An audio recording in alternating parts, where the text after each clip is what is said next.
ಕ್ಷಣ ಹೊತ್ತು ಅಣಿಮುತ್ತು ಸ್ಫೂರ್ತಿದಾಯಕ ಕಥೆಗಳ ಧ್ವನಿ ಸುರುಳಿ. ಅವರೆಲ್ಲ ನಮ್ಮ ಮಕ್ಕಳೇ ಅಲ್ಲವೇ? ಇದು ರೇಡಿಯೋದಲ್ಲಿ ಕೇಳಿದ ಕಥೆಯಂತೆ.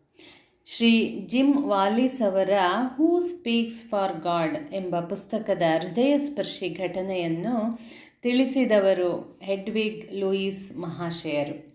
ಸದಾ ಯುದ್ಧ ಪೀಡಿತ ದೇಶವಾದ ಬೋಸ್ನಿಯಾದ ರಾಜಧಾನಿ ಸರಯೇವೋ ನಗರಕ್ಕೆ ಒಬ್ಬ ಪತ್ರಿಕಾ ವರದಿಗಾರ ಹೋಗಿದ್ದರು. ಕೈಯಲ್ಲಿ ಪುಸ್ತಕ ಪೆನ್ಸಿಲ್ ಹಿಡಿದು ಯುದ್ಧ ಪೀಡಿತ ಪ್ರದೇಶಗಳಲ್ಲಿ ಸುದ್ದಿಯನ್ನರಸುತ್ತಾ ಓಡಾಡುತ್ತಿದ್ದರು. ಆಗ ಅವರ ಕಣ್ಣ ಮುಂದೆಯೇ ಒಂದು ಹೃದಯ ವಿದ್ರಾವಕ ಘಟನೆ ನಡೆಯಿತು. ರಸ್ತೆಯಲ್ಲಿ ಹೋಗುತ್ತಿದ್ದ ಒಬ್ಬ ಪುಟ್ಟ ಮುಗ್ಧ ಹುಡುಗಿಗೆ ಯಾರೋ ಹಾರಿಸಿದ ಗುಂಡು ಬಡಿಯಿತು. ಆಕೆ ರಕ್ತ ಕಾರುತ್ತಾ ಕುಸಿದು ಬಿದ್ದಳು. ಕೈಯಲ್ಲಿನ ಪುಸ್ತಕ ಪೆನ್ನು ಬಿಸಾಡಿದ ವರದಿಗಾರ ಬಾಲಕಿಯತ್ತ ಧಾವಿಸಿದರು. ಅಷ್ಟು ಹೊತ್ತಿಗೆ ಅಲ್ಲಿಯೇ ಇದ್ದ ಒಬ್ಬ ವ್ಯಕ್ತಿ ಆ ಮಗುವನ್ನು ಎರಡೂ ಕೈಯಲ್ಲಿ ಎತ್ತಿ ಹಿಡಿದಿದ್ದರು. ಆಕೆಯನ್ನು ತಕ್ಷಣ ಆಸ್ಪತ್ರೆಗೆ ಕರೆದುಕೊಂಡು ಹೋಗಬೇಕು ಎಂದರು. ವರದಿಗಾರ ತಮ್ಮ ಕಾರನ್ನು ತಂದರು.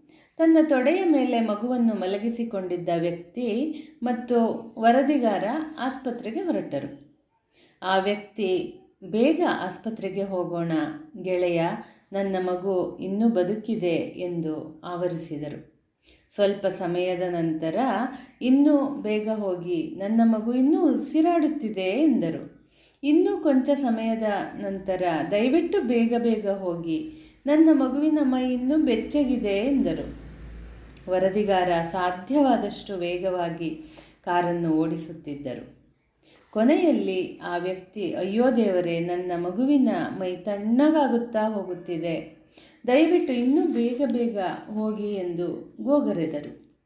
ಕೊನೆಗೂ ಅವರು ಆಸ್ಪತ್ರೆ ಮುಟ್ಟಿದರು. ಆದರೆ ಮಗುವನ್ನು ಪರೀಕ್ಷಿಸಿದ ವೈದ್ಯರು, ಮಗುವಿನ ಪ್ರಾಣ ಈಗಾಗಲೇ ಹೋಗಿಬಿಟ್ಟಿದೆ ಎಂದರು.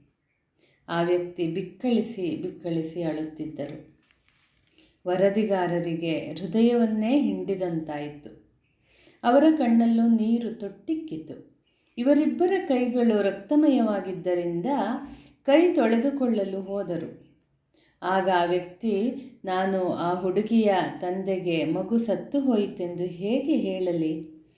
ಆತನ ಹೃದಯವೇ ಒಡೆದು ಹೋಗಬಹುದು ಎಂದರು. ಕೈ ತೊಳೆಯುವುದನ್ನು ಗಕ್ಕನೆ ನಿಲ್ಲಿಸಿದ ವರದಿಗಾರ ಆ ವ್ಯಕ್ತಿಯತ್ತ ನೋಡಿ, ಏನಂದಿರಿ? ಅದು ನಿಮ್ಮ ಮಗು ಅಲ್ಲವೇ? ನಿಮ್ಮದೇ ಮಗು ಎಂದುಕೊಂಡಿದ್ದೆ ನಾನು ಎಂದರು. ಆ ವ್ಯಕ್ತಿ ವರದಿಗಾರನ ಕಡೆ ನೋಡಿ ಶಾಂತ ಧ್ವನಿಯಲ್ಲಿ ಹೇಳಿದರು, ಆ ಮಗು ನನ್ನ ಮಗುವಲ್ಲ, ಆದರೆ ಅವರೆಲ್ಲ ನಮ್ಮ ಮಕ್ಕಳೇ ಅಲ್ಲವೇ? ಇಂತಹ ಘಟನೆಗಳು ನಮ್ಮ ಕಣ್ಣ ಮುಂದೆಯೇ ನಡೆಯಬಹುದು.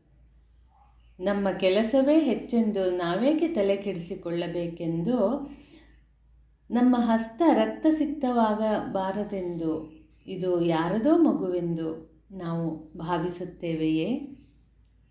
ಬಸವಣ್ಣನವರ ವಚನವನ್ನು ಸ್ವಲ್ಪ ಬದಲಾಯಿಸಿಕೊಂಡು, ಇವನಾರವ ಎಂದೆಣಿಸದಿರಯ್ಯ, ಇವ ನಮ್ಮವ ಇವ ನಮ್ಮ ಮನೆಯ ಮಗನೆಂದೆಣಿಸಯ್ಯ ಎಂದುಕೊಂಡರೆ ಇಂತಹ ಸಂದರ್ಭಕ್ಕೆ ಅರ್ಥಪೂರ್ಣವಾಗುತ್ತದೆಯೇ?